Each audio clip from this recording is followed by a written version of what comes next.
africaine, afro, de manière générale, est une gastronomie qui est très riche et finalement qu'on a beaucoup mis de côté. Et il y a une richesse au niveau des nutriments, des vitamines. On a la plupart des super aliments qui sont justement chez nous, que ce soit en Afrique, aux Antilles, dans tous les pays qui sont exotiques. Mais malheureusement, le côté industriel et le côté occidental a fait que on a mis ça de côté. Et c'est vrai que par exemple, quand j'avais euh, essayé de changer mon hygiène de vie, c'est là que j'avais découvert le bissap qui, par exemple, peut aider lors de carences en fer ou manque de vitamines pour donner un boost en fait dans la journée. Et des petites astuces comme ça permet vraiment de venir complémenter l'alimentation et d'apporter quelque chose de différent et de nous permettre d'être mieux au quotidien.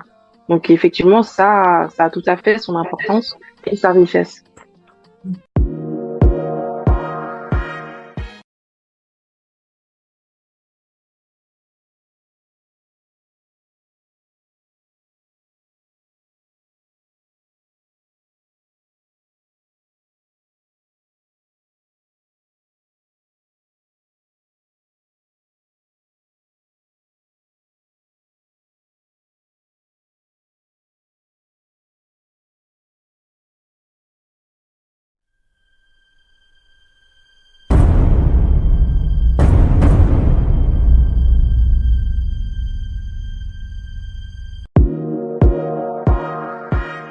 Développement personnel, selon vous, quelles sont les astuces en fait du développement personnel spécifiquement en fait, allant de manière pragmatique, de manière beaucoup plus pratique, quelles sont les étapes en fait, quels sont les éléments du développement personnel qui impactent réellement le traitement du cheveu afro?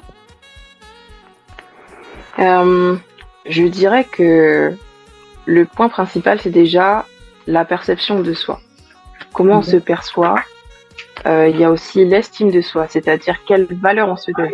Est-ce qu'on se calque du coup sur les dictats de la société en ce qui concerne l'esthétique et la beauté, ou est-ce qu'on est sur nos propres codes? Est-ce que du coup on va venir comparer notre boucle à une boucle qui est plus large ou un cheveu lisse, ou est-ce qu'on va vraiment essayer de le prendre dans sa globalité, de le traiter et de le sublimer? Parce qu'en fait, quand on part euh, d'un chemin comparatif, on va se dire, eh ben, pour tel cheveu, on utilise ça. Donc, moi, eh ben, je vais faire pareil. Ou même dans la manière de créer les produits, à dire, bon, il faut faire un shampoing, je fais un shampoing comme ça, il faut qu'il y ait ça, ça, ça, ça, ça. Or, notre cheveu a des besoins qui sont différents, euh, des cheveux occidentaux et des cheveux lisses. Donc, il va vraiment falloir chercher, du coup, des solutions clés, par exemple sur la sécheresse du cheveu, sur le cuir chevelu, sur aussi la boucle, la nutrition et l'élongation de l'hydratation. Et donc, du coup, pour moi, alors je reprends, j'ai dit la perception du cheveu, l'estime de soi, mais aussi la confiance en soi.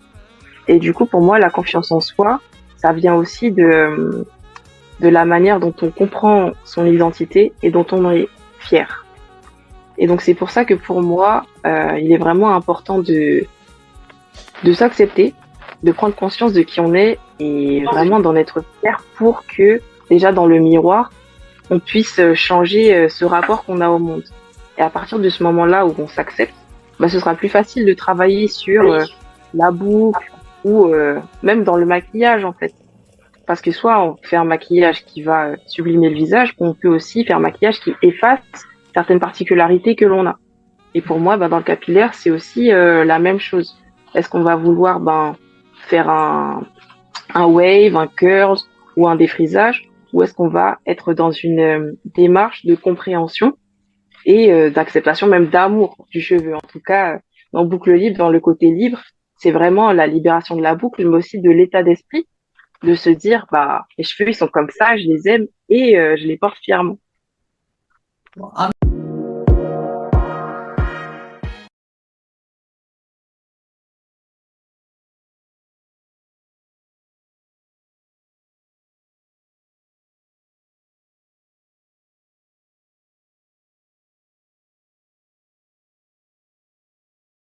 De la boucle, mais aussi de l'état d'esprit, de se dire, bah, les cheveux, ils sont comme ça, je les aime et je les porte fièrement. En même temps aussi, il y a des matins où c'est ce parcours du combattant pour les cheveux afro. Parce qu'il y a des matins, je me réveille, même cheveux étonnés. Niveau de, niveau de créativité qu'il faut pour... Non, mais il faut se dire la vérité. Niveau de Ouais, créativité qu'il faut pour tenir les cheveux naturels. Mais non, mais on est des peintres. des warriors. On est des warriors, on est des reines, en C'est fait. ça.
Et justement, Tout à fait.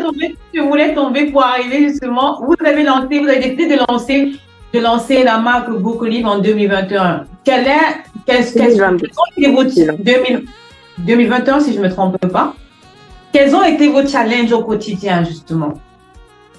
Alors, mes challenges pour lancer la marque ou Mhm. mes challenges. Ok. Mes challenges, premièrement, mon premier gros challenge, c'était le Covid, la Covid, puisque au moment où mon projet a été sélectionné par ce concours, euh, bah, une semaine après que j'y étais pour la première fois, on était confinés. Donc pendant 6 mois, mais j'étais là à me torturer l'esprit, à me dire bon, est-ce que c'était le bon moment? Est-ce que j'aurais pas dû chercher un métier dans ma branche? Qu'est-ce que je fais finalement? Et c'était vraiment un grand moment de remise en question totale sur le projet. Et bah, ça l'a aussi enrichi puisque ça a apporté ce côté bien-être. Ça l'a vraiment poussé.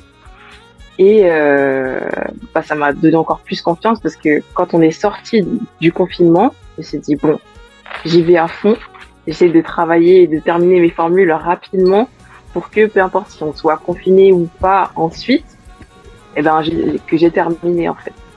Donc ça, c'était une très grosse problématique et on parle de développement personnel, ben là, c'était